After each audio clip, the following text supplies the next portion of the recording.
Voilà. Merci à tous. C'est un plaisir d'être là malgré le nombre restreint de participants. Mais comme a dit Geoffroy Bessot, on va essayer de vous convaincre suffisamment pour que vous en parliez autour et que l'information se diffuse. Le docteur Ménager a parlé en introduction d'information et de formation. Je crois que c'est deux éléments principaux du thème des faux médicaments, qui est un drame sanitaire, un drame économique, comme l'a rappelé aussi Geoffroy Bessot, mais un drame méconnu, tant par les professionnels de santé que par la presse, que par l'opinion publique, que par les décideurs politiques. Je ne sais plus d'où venait la question sur les décideurs politiques. On va en parler. En tout cas, ce sont deux thèmes majeurs, l'information et la formation. C'est un peu pour ça qu'on est là. Et l'innovation, à vous de jouer après, à nous de jouer ensemble. Comme vous le disiez, c'est l'objectif du club. Il y a matière à innover et à faire des choses dans cette lutte qui a du mal à prendre de l'ampleur, qui en prend petit à petit, mais qui a un petit peu de mal. Donc, merci pour l'organisation de cette conférence. Merci à Geoffroy Bessot pour cette super présentation très complète. En fait, beaucoup a été dit déjà. Et je tiens à rappeler que Sanofi, le laboratoire Sanofi, a été le premier laboratoire mondial à s'impliquer sérieusement et avec force dans la lutte contre la contrefaçon, contre la falsification. L'exemple du laboratoire de Tours est très bon. On a eu la chance de le visiter lors d'une conférence de presse organisée au mois de novembre, et ça fait partie des outils dont il faut parler et qu'il faut mettre en avant parce que c'est un engagement fort. Alors le laboratoire Sanofi peut en être fier. D'autres laboratoires ont pris la suite, mais c'est bien Sanofi qui a été pionnier de ce combat. Donc, merci pour tout ça. Si vous êtes lecteur de Paris Match et du Monde, d'ailleurs, vous étiez déjà au courant de l'existence de ce laboratoire, puisqu'on en a parlé récemment, du laboratoire plutôt bien, du sujet des faux médicaments plutôt moins bien, parce que c'est un sujet complexe. Et on ne peut pas s'improviser à écrire un article sur ce sujet-là si on n'a pas beaucoup d'éléments. Enfin, on est dans ce lieu, la Fondation Adolphe de Rothschild, qui est un beau lieu, je ne connaissais pas bien, mais c'est assez symbolique, puisque ça fait un petit peu plus d'un siècle, je crois, que la Fondation a été créée pour donner accès aux soins aux indigents.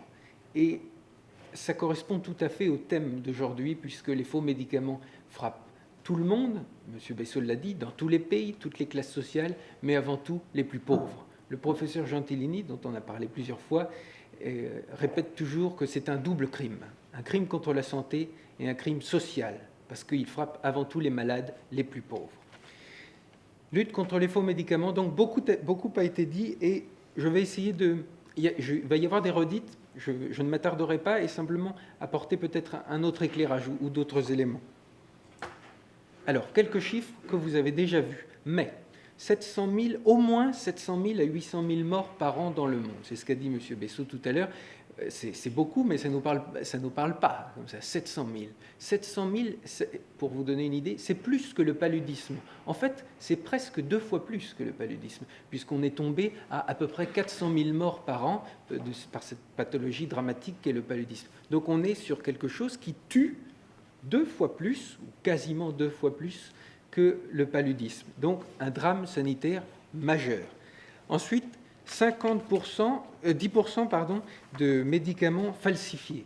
10% de médicaments falsifiés dans le monde, c'est une moyenne encore une fois, ce n'est pas déclaré aux impôts, mais ça ne nous parle pas beaucoup. 1% chez nous, ce qui malgré tout est assez important. Quand vous réfléchissez, 1%, ce n'est pas rien, mais surtout 30% dans les pays en voie de développement, et jusqu'à 60 et même 80% des exemples que donnait M. Bessot, notamment dans les pays, dans les zones de conflit. Et on sait que beaucoup de pays pauvres, en Centrafrique notamment, sont en conflit permanent, et on est à 80% à peu près du marché qui est constitué de faux médicaments.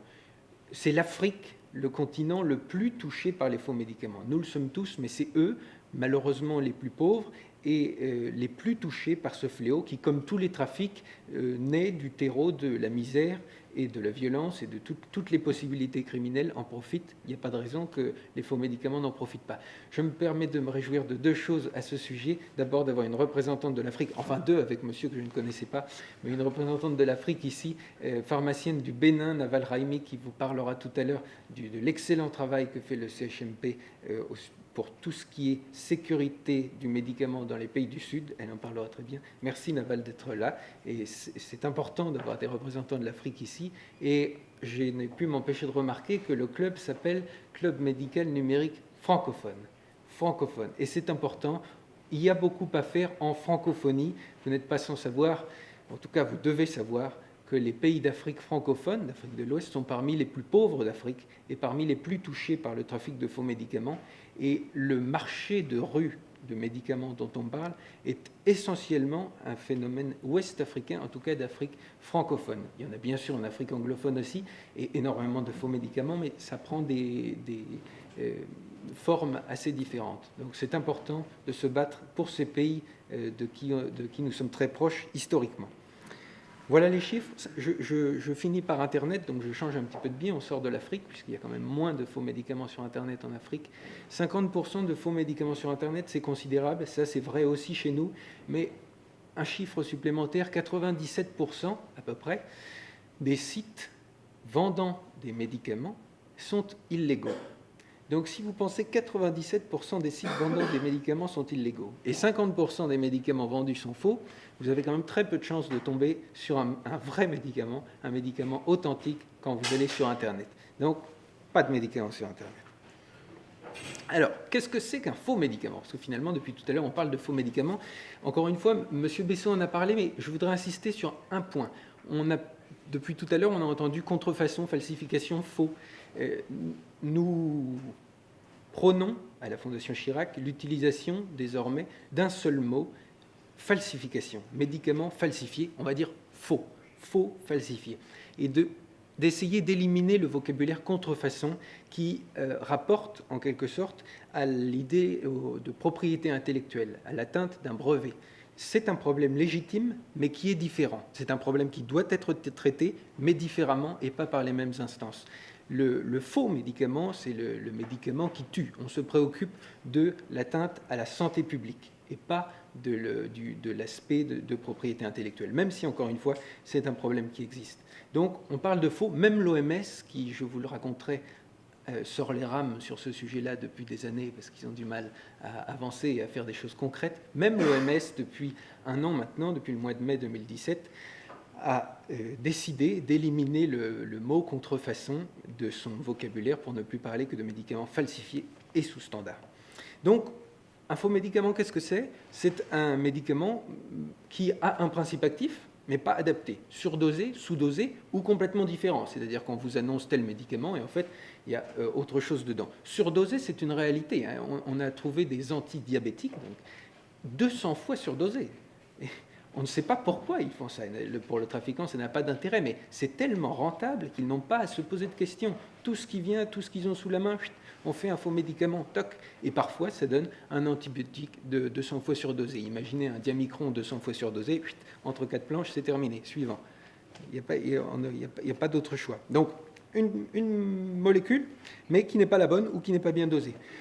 Pas de principe actif du tout, ça arrive, ou des molécules toxiques, soit uniquement des molécules toxiques, soit le bon principe actif, mais des excipients toxiques. C'est arrivé à Haïti en 1995 et malheureusement à de multiples reprises dans différents pays depuis. Un sirop contre la toux, un sirop pédiatrique contre la toux, contenait bien le principe actif adapté, mais il avait été dilué, avec de l'antigel, du produit pour voiture, de l'antigel, du diéthylène glycol. Ça s'est soldé par 90 morts, 89 morts, je crois, d'enfants haïtiens en 1995. On a découvert par la suite qu'au Nigeria, il y avait eu plus d'une centaine de morts 5 ans avant et que ça a recommencé jusqu'en 2006 à Panama. Ce qui veut dire qu'on a du travail à faire, parce que pour qu'un même type de falsification se reproduise sur une échelle de pratiquement 15 ans, on a du travail à faire. Il y a des choses mises en place, mais on n'est pas encore assez performant. Et le médicament de la rue, le faux médicament tue, et il tue sans distinction l'enfant et la femme et les hommes. On met toujours les populations les plus vulnérables, qui sont les femmes et les enfants, notamment en Afrique, en avant, mais tout le monde est confronté aux faux médicaments. Alors, il y a aussi d'autres types de faux. C'est les médicaments, vous avez vu qu'on a mis les vrais faux, ou les faux vrais, et puis les médicaments authentiques qui qui deviennent faux, parce qu'ils sont périmés, parce qu'ils sont détériorés par des conditions de stockage, parce qu'ils sont volés. C'est une spécialité de la mafia italienne qui fait ça très très bien. Ils vont voler les médicaments dans les hôpitaux ou à la sortie des hôpitaux et ils les réinsèrent dans le circuit, parfois dans le circuit légal européen, grâce à un système tout à fait lui aussi légal. On en parlera tout à l'heure. Et puis les médicaments sans AMM, ce qui n'arrive pas chez nous. Vous ne pouvez pas tomber sur un médicament sans AMM. Mais dans d'autres pays, encore une fois, notamment en Afrique, mais pas que, c'est beaucoup plus simple, les contrôles sont moins stricts, et on est confronté à tous ces types de médicaments. Tous les médicaments dont on parle ici sont des faux. Tous les médicaments qui sont ici sont dangereux et doivent être combattus. Alors, l'arnaque. Encore une fois, M. Bessot en a parlé, mais j'insiste, l'arnaque concerne tous les types de médicaments. Les médicaments humains, oui, et les médicaments vétérinaires. En Afrique, c'est 60% des médicaments vétérinaires qui sont falsifiés. 60%, c'est considérable. Et on sait bien que tout ce qui atteint le cheptel, M. Bessot l'a dit, atteindra l'homme en définitive. 60%. Tous les types de médicaments, princeps et génériques, ça c'est important, parce que quant à la pharmacie, il y a des pharmaciens d'officine, je crois ici, quant à la pharmacie, on vient nous dire je veux pas de celui-là, il est fabriqué en Chine, je veux le vrai. Mais le générique, c'est un vrai médicament. Le faux, c'est autre chose. Même le générique peuvent être falsifiés. Et il faut se rappeler, ou ne pas oublier, que la plupart de même la grande majorité de nos principes actifs, qu'ils viennent des princeps ou des génériques, sont fabriqués en Chine et en Inde, là où on fabrique aussi les faux, ce qui complique considérablement la tâche de la lutte contre les faux médicaments. Je ne sais plus ce que j'ai après, les vaccins. Oui, les vaccins, le vaccin est un médicament, vous allez me dire, mais c'est important de le rappeler, on ne fait pas toujours le lien. Les vaccins sont concernés et en Thaïlande, au Niger, vous savez que régulièrement, à peu près au début du printemps, au Niger, il y a une épidémie de méningite cérébrospinale. Malheureusement, c'est une épidémie périodique. Chaque année, à cette période-là, on se retrouve avec cette épidémie. Et depuis au moins 3 ans, mais pendant 3 ans, on en est sûr, depuis au moins 3 ans, cette épidémie a été plus mortelle et a touché plus de malades parce qu'il y avait des faux médicaments, des faux vaccins, qui étaient distribués. C'était des vaccins qui ne contenaient que de l'eau. Ce qui est en un sens pire, parce que tout à l'heure, on voyait la composition des faux médicaments et on se dit, finalement, un faux médicament où il n'y a rien dedans, ce n'est pas très grave. Oui, c'est vrai que si c'est un faux Viagra, ce n'est pas très grave. Mais si c'est un faux antibiotique, si c'est un faux vaccin où il n'y a rien dedans, vous allez contribuer, vous n'allez pas guérir le malade. Les faux médicaments, au mieux, ils ne guérissent pas, au pire, ils tuent. Vous n'allez pas guérir le malade et vous allez contribuer à la diffusion de l'épidémie au niveau local et parfois beaucoup plus largement. Donc, au Niger, par exemple, où c'est un nombre de morts considérable qui est rajouté, entre guillemets, à cause de cette falsification. Les dispositifs médicaux, il ne faut pas les oublier, ils ne font pas partie de la classification des médicaments, ce n'en sont pas moins des produits de santé. Et on voyait tout à l'heure l'image d'une imprimante 3D. Sachez que l'imprimante 3D a beaucoup d'usages. On parle souvent, et dans un certain nombre de séries télévisées, on voit la fabrication d'un pistolet en plastique grâce à une imprimante 3D. En pratique, c'est très peu probable et pour l'instant, ça fonctionne très mal. Par contre, une valve cardiaque avec une imprimante 3D, c'est très simple. Valve cardiaque falsifiée, et c'est fait. Les trafiquants fabriquent des valves cardiaques sur le bureau, on pourrait avoir ça là, dans leur chambre, des valves cardiaques qu'ils vont vendre par divers biais. Et donc, la falsification touche aussi les dispositifs médicaux. Il y a eu l'épisode des prothèses PIP, même s'il est un petit peu différent, mais qui peut s'en rapprocher.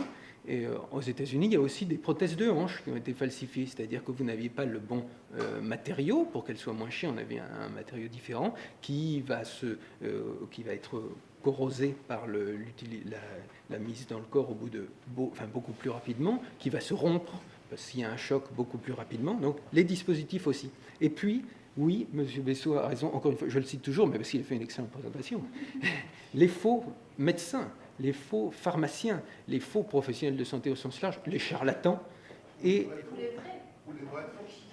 ou les vrais faux, ou les faux vrais.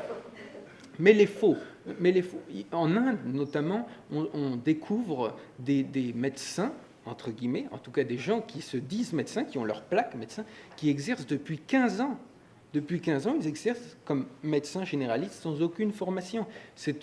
On en découvre toutes les semaines maintenant. Et il y a même de fausses facultés de médecine en Inde. Alors, c'est rigolo parce qu'en fait, elles donnent très peu de cours et surtout, si vous monnayez suffisamment, vous avez un très joli diplôme qui passe partout. Et puis, on le met avec précaution quand on en parle avec la Fondation Chirac, mais on le met quand même, les dérives de la médecine traditionnelle.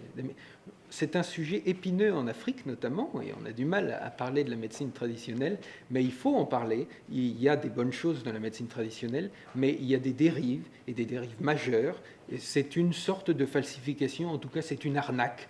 L'arnaque en santé, ça va plus loin que la falsification des médicaments, c'est là qu'on veut dire. Et il faut se préoccuper de ces thérapies qui sont données parce qu'on vous dit, vous n'avez pas accès à autre chose, mais nous, c'est formidable, vous avez ça, oui, ça va vous guérir. Non, vous savez qu'à Madagascar, il y a une épidémie de peste depuis l'été 2017 assez importante. Il y a eu un développement formidable de la phytothérapie contre la peste à Madagascar depuis. Je n'ai pas d'informations sur les produits précisément de composition, donc on ne peut pas savoir ce qu'il y a dedans. Mais ça pose question. Phytothérapie contre la peste, ça pose question. Donc, attention aux dérives de tout ce qui est médecine traditionnelle. Je vous donne un petit peu d'exemples supplémentaires avant de passer à ça, parce que les chiffres, c'est parlant, mais les exemples, ça reste plus. Alors, les faux médicaments, ça concerne les malades africains, les malades les plus pauvres en Asie du Sud-Est et en Amérique du Sud. Je vais surtout parler de l'Afrique parce que c'est les malades les plus touchés, mais l'Amérique du Sud est de plus en plus touchée et l'Asie du Sud-Est aussi. En fait, de toute façon, vous cherchez les pays malheureusement les plus pauvres dans le monde et vous verrez que c'est les plus touchés par les faux médicaments. Je reviens à l'Afrique. En République démocratique du Congo, c'est Médecins sans frontières qui a été confronté à ça. Et je ne sais pas s'il y a des humanitaires parmi vous, enfin des humanitaires de terrain, mais on est confronté fatalement aux faux médicaments quand on y va, puisqu'en décembre 2015, de décembre 2015 jusqu'à l'été 2016, Médecins sans frontières en RDC a vu l'explosion de cas d'enfants qui venaient au centre avec des tétanies musculaires terribles, des contractions sans pouvoir en définir la cause. Qu'est-ce qu'il se passait? On ne savait pas. Et puis, il s'est passé 6-7 mois, et on a fini par trouver que ça venait d'un faux médicament. En fait, le diazépam est très prescrit en RDC pour tout un tas de raisons, y compris pour un simple mal de tête. Ça pose question, on est d'accord, mais là n'est pas le sujet. À la place du diazépam, sous la présentation diazépam, dans des comprimés qui ressemblaient à du diazépam, il y avait en fait de l'aldol, de l'halopéridol, l'antipsychotique, très fortement dosé. C'est plus de 1000 enfants qui sont passés par les centres de Médecins sans frontières à ce moment-là, avant qu'on identifie le problème. Donc, si on est humanitaire de terrain, ça nous concerne aussi. Au Mexique, cette fois, je vivais pour dire qu'on parle aussi des faux anticancéreux. Au Mexique, et on parlait des politiques tout à l'heure, avec une complicité, dans ce cas-là, malheureusement, des autorités politiques pendant 12 ans, avec la complicité des autorités politiques, je le répète, des anticancéreux falsifiés qui ne contenaient que de l'eau ont été commandés par les hôpitaux publics et administrés aux patients à Ciudad de Mexico, au Mexique. 12 ans. On s'est rendu compte de ça, étonnamment, juste après les élections, quand on a changé le maire, enfin, c'est pas le maire, c'est la personne qui s'occupe de toute la région. Et il y a eu une dénonciation, l'enquête est en cours, mais la falsification est déjà avérée. Ensuite, les faux dispositifs médicaux, on en a parlé, quand même, ça nous touche directement. Vous savez qu'en 2000, et pour vous donner une idée de la réactivité et de l'inventivité des trafiquants dont M. Bessot a parlé, en 2015, au mois d'avril, sont commercialisés en Europe les autotests de diagnostic du VIH, au mois d'avril. À peine 8 mois plus tard, au mois de novembre, on se rend compte qu'il y a des autotests du VIH falsifiés au Royaume-Uni. Falsifiés et pas sur Internet, pas dans la rue.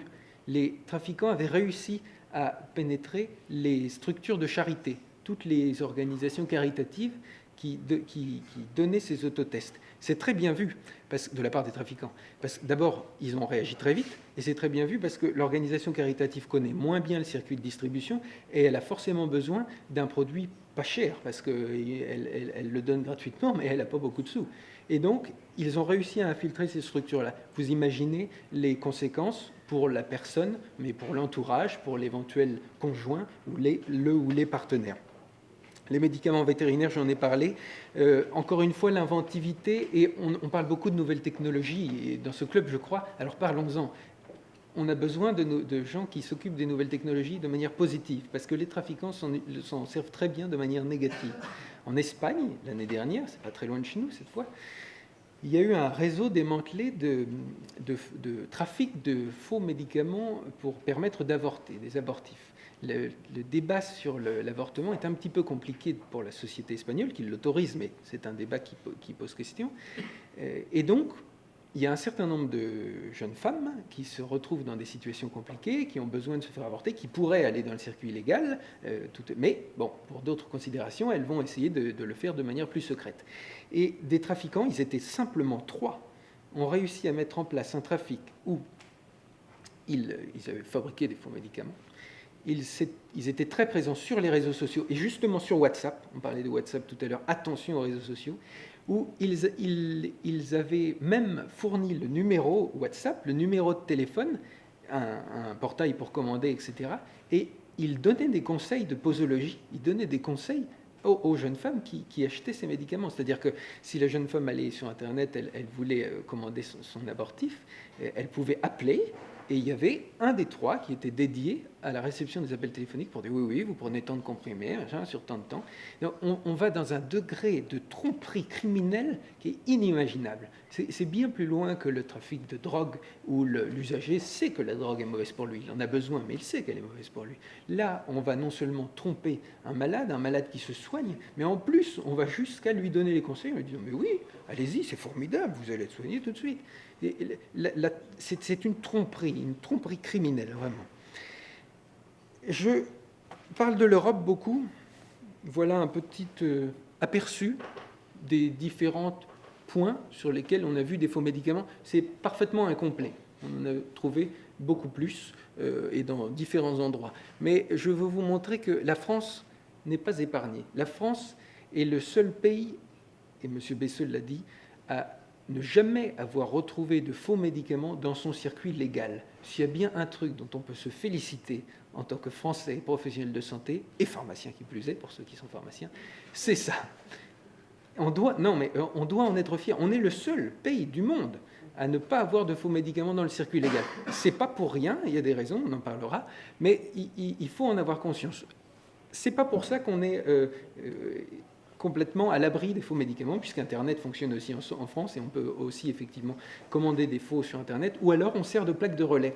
Alors soit pour des médicaments qui viennent d'Asie ou du Moyen-Orient, à destination de l'Afrique notamment, qui s'arrêtent au Havre, pas très loin de chez moi qui suis normand, ou alors à Marseille, par exemple, où c'était un courtier, en fait. Et le courtier, vous savez, c'est ces organismes qui sont chargés des négociations des prix. Ils ne sont pas certifiés pharmaceutiques, établissements pharmaceutiques, ils n'ont aucun droit de toucher le médicament, mais ils font le lien entre un laboratoire, par exemple, et un établissement de santé, par exemple, pour négocier des prix.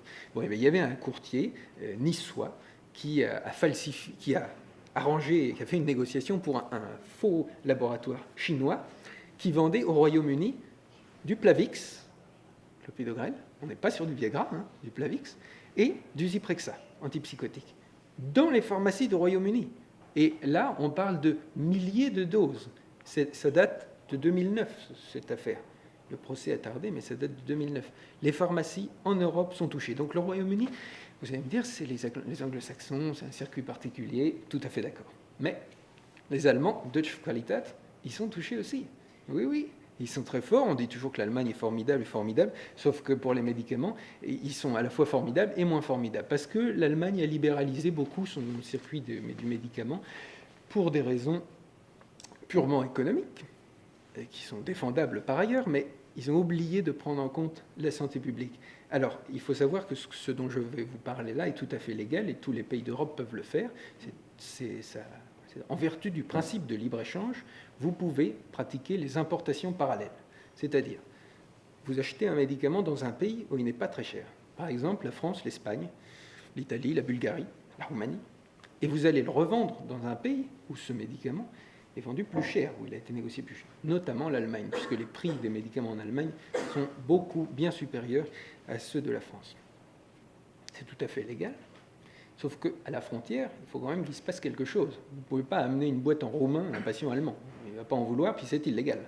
Donc, vous changez la boîte pour qu'elle soit en allemand, vous ouvrez la boîte pour mettre une notice en allemand, vous retirez la notice en roumain et vous mettez une notice en allemand, et puis, imaginez, encore une fois, c'est légal, imaginez que la boîte en Roumanie, le médicament soit autorisé à 30 comprimés par boîte, mais qu'en Allemagne, l'autorisation a été demandée pour 28 comprimés par boîte, en fonction des sensibilités des assurances maladie.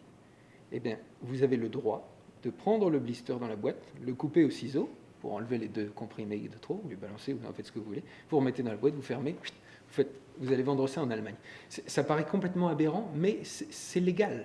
C'est en vertu du principe de libre-échange. On y est tous soumis. Pourquoi la France est protégée de ce phénomène-là? Parce qu'on a la chance d'avoir des médicaments, contrairement à ce qu'on entend perpétuellement et tous les jours, qui ne sont pas très chers, qui sont parmi les moins chers d'Europe. Donc, aucun intérêt pour un importateur d'acheter ailleurs et de venir vendre en France. On achète plutôt en France et on va venir ailleurs. Pour ça qu'on met sur Internet et dans les officines. Oui, les faux médicaments sont désormais même dans les officines, même en Europe, et c'est peut-être salutaire en fait, parce que pendant des années, tout le monde se moquait du trafic de faux médicaments. Ça concernait les malades africains, très loin, très pauvres, on ne voulait pas en entendre parler, et donc il y avait une ignorance, un regard distant, un petit peu méprisant de la part des pays économiquement développés notamment. Là, ils sont obligés de se mobiliser. Le fléau arrive chez eux et on peut espérer que ce soit le déclencheur qui donne cette mobilisation, cette coopération internationale dont on parlait, nécessaire à la lutte contre les faux médicaments. La France, j'en ai déjà parlé, je ne vous en parle pas plus, mais il y a aussi des laboratoires de faux qui sont en France et qui... parce qu'on dit toujours la Chine et l'Inde produisent des faux médicaments. C'est vrai, c'est l'immense majorité. Le Pakistan aussi, beaucoup. Le Brésil aussi, et de plus en plus, beaucoup. La Russie un petit peu. Et il faut savoir qu'avec les nouvelles technologies, justement, on peut produire partout. Donc le schéma classique, Asie, pays de transit, Afrique, continent consommateur, est un petit peu flouté, puisque vous pouvez produire des faux médicaments dans votre garage avec une imprimante 3D ou avec une presse à comprimer. Encore une fois, je m'adresse à ceux qui ont fait des études de pharmacie. Vous avez sans doute fait des TP de galénique avec une vieille presse à comprimer un petit peu pourrie, mais qui fonctionnait tout à fait. Et bien, sachez que ça s'achète à peine 200 € sur Internet. Vous mettez ça, c'est grand comme un vieux photocopieur, là, gros comme ça. Ça fonctionne très bien. Vous mettez les ingrédients dedans et hop, ça roule. Vous avez des faux comprimés. Et comme l'a dit M. Bessot, le moyen le plus sûr de vendre des comprimés, c'est Internet par des petits colis. Donc, vous n'avez pas besoin d'autre chose que de votre bureau, votre ordinateur, quelques enveloppes et une presse à comprimer. Donc, on a une production de faux médicaments partout maintenant, même si elle reste immensément majoritaire en Asie, en Inde et en Chine notamment.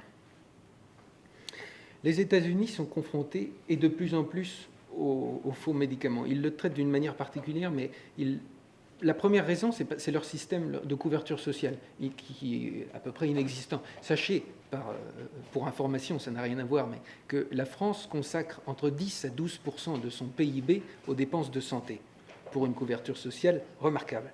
Toujours perfectible, mais remarquable. Les États-Unis consacrent 18% de leur PIB aux dépenses de santé pour une couverture sociale lamentable. Donc, il y a beaucoup à faire. Donc, c'est la première raison qui fait que les malades américains peuvent être touchés par les médicaments. Vous n'avez peut-être vu, ou peut-être pas manqué, que pendant la campagne présidentielle, Donald Trump avait proposé d'importer les médicaments du Mexique. Pas les Mexicains, il s'arrêtait au mur, mais les médicaments du Mexique, oui, parce qu'ils sont moins chers. Effectivement, ils sont moins chers. Accessoirement, le Mexique est un des pays d'Amérique centrale où il y a le plus de faux médicaments. Donc, la proposition était superficielle, mais ça montre le degré de méconnaissance de ce problème des hommes politiques. Vous allez me dire, c'est Donald Trump. Oui, c'est Donald Trump, mais il est président des États-Unis et ses conseillers ne l'ont pas arrêté puisqu'ils sont en train de réfléchir à un projet maintenant qui paraît un peu plus raisonnable, mais qui est d'autoriser les malades américains à acheter des médicaments sur Internet au Canada. Les médicaments au Canada sont moins chers. Ils sont toujours très chers, hein, mais ils sont moins chers qu'aux États-Unis.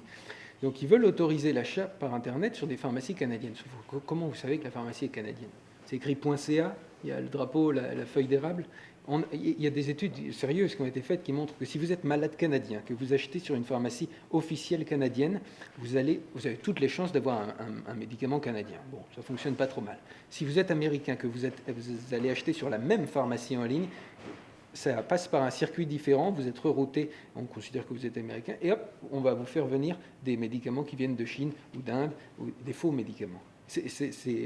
Vous pouvez, si vous cherchez des informations, consulter le site de l'ASOP, Alliance for Safe Online Pharmacies, ASOP Global, qui fait du bon travail sur de plaidoyer politique auprès du Sénat américain. Cette proposition n'est toujours pas rejetée aux États-Unis, donc attention.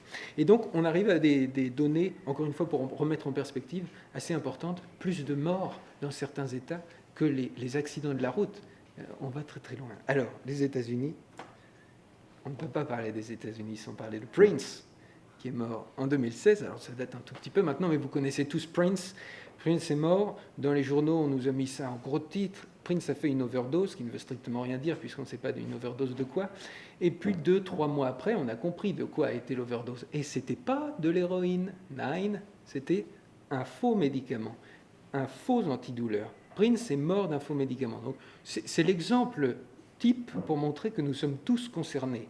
Même les grandes stars, les plus riches du monde, peuvent souffrir et mourir de la consommation d'un faux médicament. Alors, qu'est-ce qui s'est passé pour Prince? C'est emblématique de ce qui se passe aux États-Unis et qui fait vraisemblablement des milliers de victimes, peut-être plus, difficile d'avoir les données, mais on parle au moins de milliers de victimes. En fait, il avait l'habitude de consommer un mélange d'hydrocodone et de paracétamol. C'est assez particulier comme mélange, mais c'est légal aux États-Unis, c'est un médicament autorisé, en association fixe. Donc il allait dans sa pharmacie et puis il achetait ce médicament. Vraisemblablement, il en consommait un peu trop, ça, il n'y a pas de problème à le dire, et donc il l'achetait pas que à la pharmacie. Et un jour, il l'en a acheté dans la rue, ou il l'a fait acheter dans la rue. On lui donne cette boîte. Exactement la même. Acétaminophène, c'est le paracétamol des anglo-saxons. Exactement la même boîte, exactement les mêmes comprimés. Watson 385. Tout est identique, sauf que dans ce comprimé, pas d'hydrocodone, probablement pas de paracétamol, les analyses n'ont pas été faites, mais du fentanyl. Médicament autorisé, enfin principe actif autorisé, connu, opioïde comme l'hydrocodone, mais beaucoup plus puissant. Il fait une overdose d'opioïdes, parce qu'il ne s'attendait pas à prendre cette dose-là, et il meurt. Falsification mortifère, oui, le faux médicament tue. Et aux États-Unis, les faux antidouleurs, les faux antalgiques tuent beaucoup. C'est arrivé d'abord par le versant de la drogue. Les criminels, les trafiquants se sont rendus compte que couper de l'héroïne avec du fentanyl était doublement intéressant. Ça permettait d'économiser les coûts, parce que le fentanyl, c'est pas cher. Vous pouvez en faire venir du tout à fait vrai, authentique, de qualité, depuis la Chine sous forme primaire, en poudre. C'est pas cher, donc ça diminue les coûts, et ça décuple les effets de l'héroïne. Donc, très intéressant pour eux. Ils vendent ça, et chose incroyable, évidemment, les overdoses explosent, les overdoses d'héroïne fentanyl, puisqu'on a un cocktail très puissant. Notamment, le fentanyl, comme l'héroïne, provoque une dépression respiratoire, on a beaucoup de morts. Oui, mais comme ça décuple les effets de la drogue, les toxicomanes en veulent et en reveulent.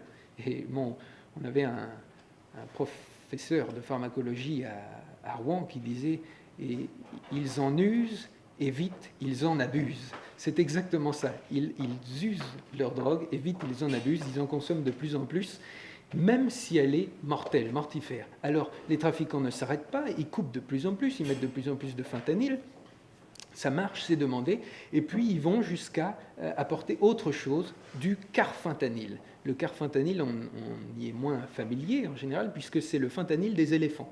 C'est une molécule, encore une fois, tout à fait légale et autorisée, mais qui est utilisée en médecine vétérinaire pour les éléphants. Il faut compter un rapport à peu près de 100, donc en puissance, c'est 100 fois plus puissant que le fentanyl. Donc, on a besoin d'en mettre moins, et ça marche très bien. Et vous imaginez bien qu'à cette dose-là, on y passe rapidement.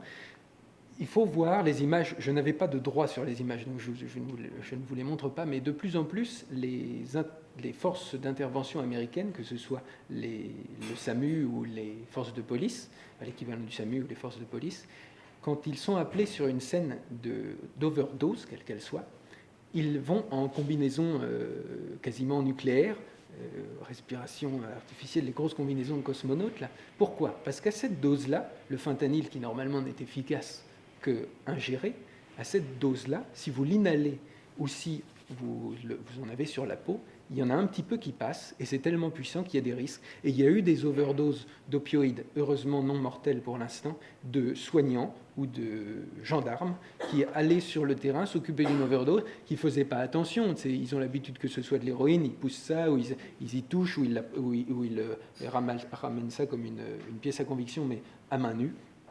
Ils se contaminaient, il y a eu des overdoses. Donc les États-Unis sont très sensibilisés et touchés au sujet des faux médicaments.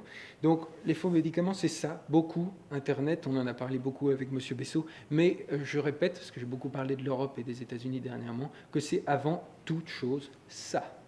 Les faux médicaments, c'est un double crime, encore une fois, qui touche avant tout les malades les plus pauvres et avant tout les malades africains. Les risques, ils sont individuels. La personne qui prend le faux médicament a un risque pour elle-même. Au mieux, ils ne guérissent pas, au pire, ils tuent. Elle ne veut pas être guérie, elle va prendre un produit toxique, elle va mourir.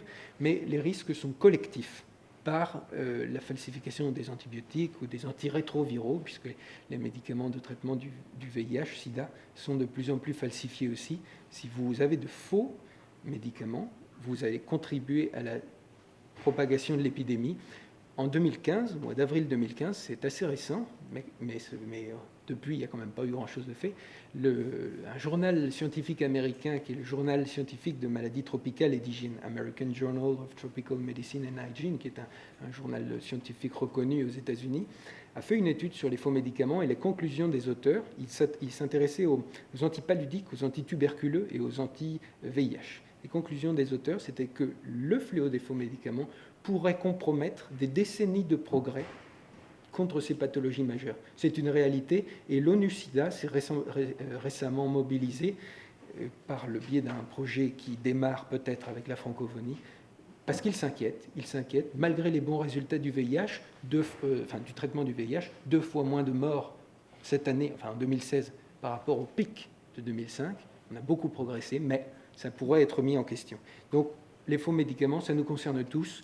Et pour un sujet peut-être plus proche de nous encore, l'augmentation des résistances. Les faux antibiotiques, ça contribue largement à l'augmentation des résistances, et des antibiotiques sous-dosés. L'augmentation des résistances qui sera vraisemblablement un défi majeur des années à venir. Donc, s'intéresser aux faux médicaments, c'est s'intéresser à la santé en général. C'est ce qui est passionnant et traître à la fois. Mais le terrain de jeu favori des trafiquants, c'est l'Afrique. Je fais un tout petit historique, rapidement, si j'ai le temps, vous me dites. Ouais, juste pour remettre en situation, parce qu'on a eu beaucoup de questions sur qu'est-ce qu'on peut faire, qu'est-ce qu'on doit faire, pourquoi ça n'est pas fait. Et puis on peut se poser légitimement la question, pourquoi on ne fait rien? L'OMS, qui n'est pas dans notre cœur à la Fondation Chirac pour différentes raisons, ils font des choses formidables, mais d'autres moins formidables, a été au courant de ce fléau en 88. En 88, évocation du sujet à l'Assemblée mondiale de la santé et ensuite silence radio, silence coupable. 18 ans de silence jusqu'à 2006 où l'OMS crée un groupe de travail spécifique pour s'attaquer à ce sujet, Impact. C'est un groupe de travail constitué d'experts, c'est un groupe de travail qui est prometteur, qui est même efficace au début et qui va mourir très rapidement. En fait, en 2 ans, il devient inactif et en 4 ans, il est définitivement liquidé. Par pression politique. L'OMS est un organisme politique, c'est la représentation de ses États membres. Et donc, quand on a commencé à vouloir s'intéresser aux faux médicaments, les pays producteurs, notamment l'Inde et la Chine, qui représentent politiquement un poids considérable, ont mis leur veto, le Brésil également, pour dire on ne veut pas traiter ce sujet sous couvert de, ce qui était peut-être leur pensée légitime à ce moment-là, on ne le saura jamais, sous couvert de dire vous menacez, vous, pays économiquement développés, vous menacez le marché des génériques. C'est vrai qu'à ce moment-là, le marché des génériques sortait, et ils ont pris cet argument fallacieux de dire, en fait, vous voulez contrer les génériques, pour bloquer la lutte contre les faux médicaments. On avait ce problème de distinction entre contrefaçon et falsification. Donc, le groupe de travail s'est éteint. En 2006, même année, les pharmaciens francophones, encore les francophones, se mobilisent. C'est le premier appel technique de professionnels à lutter contre les faux médicaments. Il n'est pas entendu. C'est un appel technique pour les professionnels, il n'est pas reçu. Alors, Interpol lance les premières opérations dont on a parlé, et puis en 2009, à Cotonou, un appel politique. Le premier appel politique, c'est à l'initiative de Jacques Chirac, avec un certain nombre de chefs d'État africains, lance l'appel de Cotonou contre les faux médicaments. L'objectif, sensibiliser les chefs d'État au fléau des faux médicaments et leur demander de prendre les mesures nécessaires pour lutter contre ce fléau. C'est un appel qui a été fortement reçu, en tout cas bien reçu en Afrique. On en entend encore parler récemment quand on y va. Tous les gens identifient Jacques Chirac, l'appel de Cotonou, mais dans les pays économiquement développés, bon, c'est un petit peu passé à l'as, ça ne nous concernait pas à ce moment-là, on l'a regardé avec une distance un petit peu méprisante. Voilà la déclaration de Cotonou avec cette phrase: de toutes les inégalités, la plus blessante est l'inégalité devant la santé.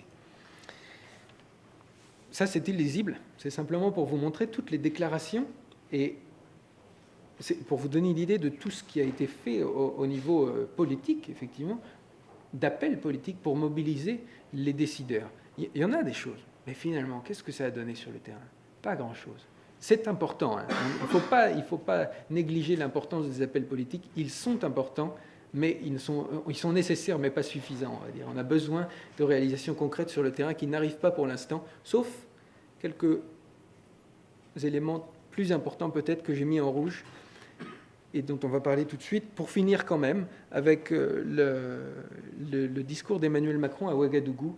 On a eu le privilège à la Fondation Chirac, en tout cas le professeur Gentilini a eu le privilège de s'exprimer sur ce sujet devant le président de la République qui n'était pas au courant du tout de ce fléau au mois de novembre. Et quelques jours après, comme il nous l'a promis juste à la sortie de l'entretien, il a évoqué ce fléau à Ouagadougou devant la jeunesse africaine, ce qui est important parce que ça donne une légitimité. Maintenant, on ne peut plus dire on n'était pas au courant, plus personne ne peut le dire. Quand le président de la République française dit un mot, ça donne une légitimité mondiale à ce combat.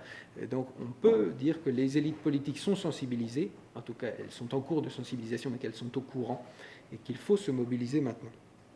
Je reviens un tout petit peu en arrière pour la Convention Médicrime. Monsieur Besson en a parlé, c'est le premier outil juridique international contre les faux médicaments.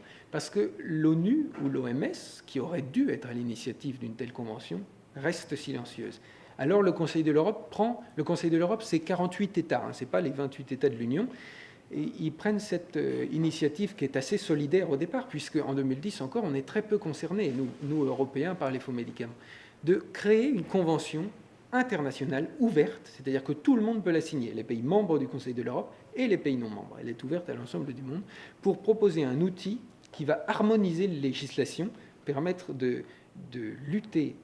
Ça criminalise les faux médicaments, c'est-à-dire que les faux médicaments la falsification qui parfois n'était pas pénalisée ou alors était considérée comme un simple délit devient un crime, avec les peines qui l'accompagnent. Un crime qui prend en charge les victimes, jusque-là, c'était considéré comme de la contrefaçon.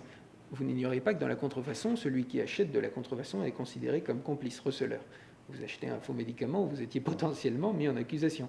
Maintenant, non, on prend en charge les victimes, bien sûr, des faux médicaments, et ça permet cette harmonisation des législations et donc cette coopération internationale indispensable.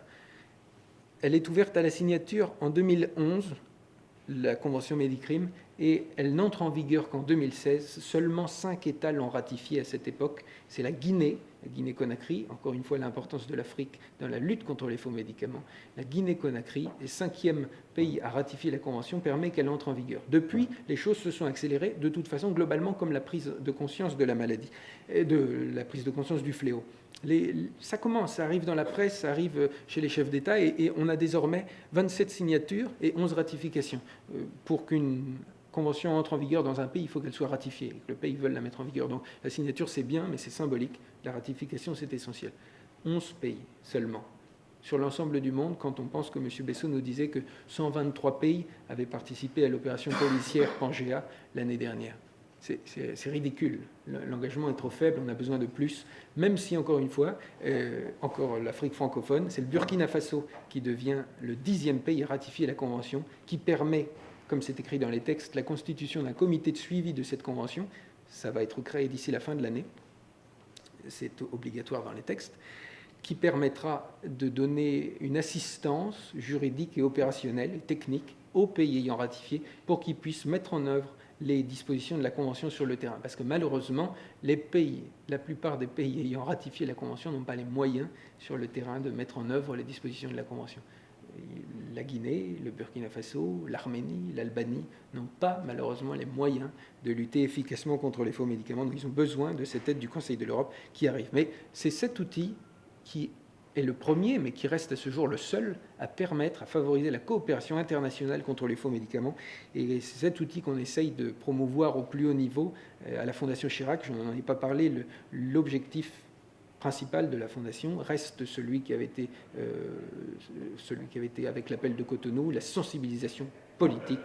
On est une toute petite structure, mais avec la chance d'avoir l'oreille de certains dirigeants quand ils veulent bien nous recevoir, ministres ou autres, et pour promouvoir la ratification, l'adhésion à ce texte.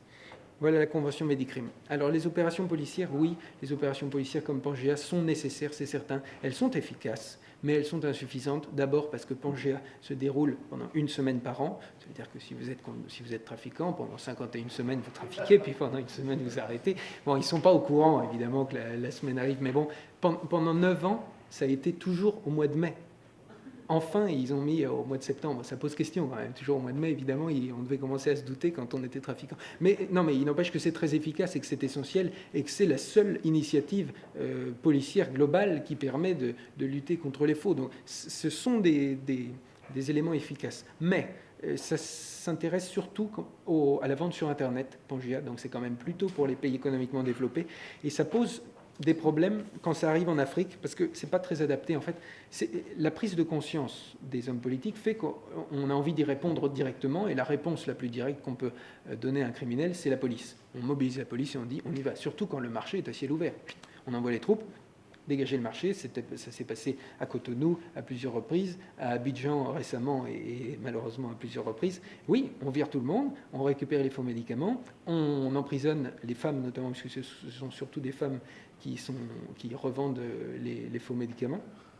Et qu'est-ce qu'on fait à partir de là? La législation ne permet pas de criminaliser les trafiquants ou les revendeurs qu'on a arrêtés. Donc, on les relâche sans jugement. De toute façon, l'expérience du trafic de drogue nous prouve que arrêter les petits dealers, les petits revendeurs, ça ne sert pas à grand-chose. En fait, vous les privez surtout de leurs moyens de subsistance, qui entraîne la contestation sociale. Parce qu'en fait, c'est leur emploi. C'est parfois ce qui fait vivre le foyer. Si vous leur privez de ça sans rien donner en échange, vous créez de nouveaux problèmes, vous déplacez le problème. Donc la contestation sociale, la reconstitution des marchés, parce que c'est pareil, vous ne pouvez pas demander à la police d'occuper en permanence le marché et de mobiliser un certain nombre de troupes toute l'année pour ça. Non. Donc le marché se reconstruit. La police est orientée ou l'armée est orientée ailleurs et les marchés se reconstruisent. À Abidjan, depuis les années 2010, tous les 2 ans à peu près, ils démantèlent le marché, formidable, avec une saisie considérable, et puis le marché revient. Et que fait-on des médicaments saisis? On n'a pas les moyens techniques de les analyser, donc on ne sait pas forcément si c'est des faux. Juridiquement, on ne le sait pas, en tout cas. On s'en doute, mais juridiquement, on ne le sait pas. Il faudrait les détruire. Est-ce qu'on peut juridiquement ou pas? Mais de toute façon, même si on peut juridiquement, il faut des moyens pour détruire. Ça coûte extrêmement cher de détruire des centaines de tonnes, parce que c'est des centaines de tonnes de faux médicaments qui sont saisis. Et quand vous avez ce problème-là sur les bras, eh ben on reçoit des courriels, je suis sûr que Sanofi en reçoit aussi, le CHMP aussi, de pays africains pour nous dire « Est-ce que vous pouvez nous aider? On a 100 tonnes de faux médicaments, et on ne sait pas quoi en faire. » On ne sait pas quoi en faire. Donc ça reste des mois, c'est des frais de stockage. Et puis, tout le monde sait, ce n'est pas un secret, que la corruption rampante et parfois jusqu'au plus haut niveau de l'État fait des dégâts terribles dans ces pays. Et donc, progressivement, le stock de faux médicaments disparaît. Et c'est reparti. Ils ont passé quelques mois en plein soleil et ils sont repartis dans les circuits. Donc, la police, oui, bien sûr, nécessaire, indispensable, mais ça doit être accompagné. Tous les acteurs qui peuvent entrer en jeu dans la lutte contre les faux médicaments. Tous ces acteurs, ça va donc des organisations internationales, mais qui ont du mal à se mobiliser, certaines, mais pas d'autres. Des chefs d'État, oui. Les professionnels de santé, on est surtout des professionnels de santé ici. Ça devrait être un de nos combats majeurs, l'accès à la santé de qualité, aux médicaments et aux soins de qualité. Alors bien sûr, chez nous, on n'est pas très exposé, mais on a un travail de sensibilisation, d'explication à faire, notamment vis-à-vis d'Internet, qui doit être développé, qui doit être fait de plus en plus. Les acteurs de l'information, les médias, les colloques, les échanges comme ça que l'on fait, c'est un bon moyen de développer l'information. L'information n'est pas toujours juste, pleine, entière, mais il faut bien que ça commence. Et donc progressivement, on voit depuis 1 an et demi à peine une prise de conscience. Mais elle est là, et après, il n'y a pas de raison qu'elle replonge, donc c'est un signe positif. Les acteurs religieux, bien sûr, parce qu'on les oublie trop souvent, mais c'est un relais d'information très très important, et en particulier dans les communautés africaines, et l'opinion publique sensibilisée par tous les moyens, donc par le professionnel de santé qui lui explique à son malade pourquoi il faut faire attention à son médicament, et puis par les campagnes de sensibilisation publique et politique. Je reviens juste sur les organisations internationales et la directive européenne dont on parlait tout à l'heure pour la traçabilité. C'est très bien, mais d'abord, ça ne s'occupe ça ne prend en compte que le marché légal. Donc tout ce qui est marché illégal, ça ne le traitera pas. Par définition, on trace le produit qui est dans le circuit légal. Et en plus, ça ne concerne pas les pays pauvres, qui sont les plus touchés. Comment voulez-vous mettre de la sérialisation à la boîte, qui coûte déjà un argent phénoménal et des moyens techniques phénoménaux chez nous, en Afrique? Complètement impossible. MP-Degré est une solution, a été une idée, mais comme l'a dit M. Bessot, qui est un petit peu perverti. J'en finis deux petites minutes et je termine. 2 messages que l'on répète souvent à la Fondation. Le médicament de la rue tue. Dans les pays en développement, le médicament de la rue tue. On n'achète pas son médicament dans la rue ailleurs que dans une pharmacie. Et dans les pays développés, pas de médicaments sur Internet. Pas de médicaments sur Internet parce que le médicament n'est pas une marchandise comme les autres. C'est en le considérant comme une marchandise comme les autres, comme une marchandise banale, qu'on finit par prendre des législations qui sont inadaptées à ce produit, qui ne prennent pas en compte la santé publique, et pour lesquels on a un risque de falsification. Voilà, je crois que j'ai beaucoup parlé, ça c'est des images des faux médicaments, et une petite vidéo que je vais vous montrer, et on parlait des solutions, c'est peut-être le plus intéressant à voir. La couverture sanitaire universelle, ce serait une solution, parce que si vous n'avez plus ce problème économique de dire je n'ai pas l'argent pour acheter mon médicament, vous allez aller dans la pharmacie. Sauf que c'est utopique. La couverture sanitaire est loin d'être universelle, en tout cas pour l'instant, ce n'est pas envisageable. La sensibilisation de l'opinion publique, oui, il faut le répéter, c'était l'exemple que donnait monsieur du Niger, où on peut parler, dire « attention, votre médicament est faux dans la rue ». Oui, mais... C'est bien de dire ça. C'est ce qu'on fait au Bénin notamment. On travaille beaucoup au Bénin avec la Fondation là-dessus, en langue vernaculaire. Je ne sais plus qui le demandait, avec des campagnes d'affichage ou de distribution dans toutes les langues vernaculaires du Bénin. Très bien. Sauf qu'une fois que vous avez dit le médicament de la rue tue, qu'est-ce que vous faites? Parce que le malade, il faut bien s'il est malade, il va vouloir un médicament. Et quand il n'y a pas de pharmacie. En Guinée-Conakry, il y a 450 pharmacies pour 12 millions d'habitants. Si vous remettez en proportion, dont 350 à Conakry, et donc 100 dans le reste du pays. Si vous remettez en proportion, ça fait 9 fois moins de pharmacies qu'en France. Avec des infrastructures de transport qui sont inexistantes, vous n'avez pas accès géographique aux médicaments. Donc l'une est probablement la meilleure option de lutte contre les faux médicaments, c'est de mettre en place progressivement, et ça prendra du temps, un système adapté pour donner accès aux médicaments de qualité légalement à tous les malades africains. Ça prendra du temps et ce sera étape par étape, mais c'est probablement la meilleure option qu'on ait. Et puis les nouvelles technologies, on en a parlé, les trafiquants s'en servent, à nous de nous en servir aussi, si tant est que ça puisse être pertinent pour les pays en voie de développement et pas simplement pour nous, et efficace. On pourrait en parler des heures, mais je m'arrête parce que je pense que les autres ont à dire beaucoup de choses et je vous ai peut-être déjà beaucoup fatigué. Voilà, en tout cas, c'est un combat qui vaut la peine d'être mené et merci d'avoir écouté.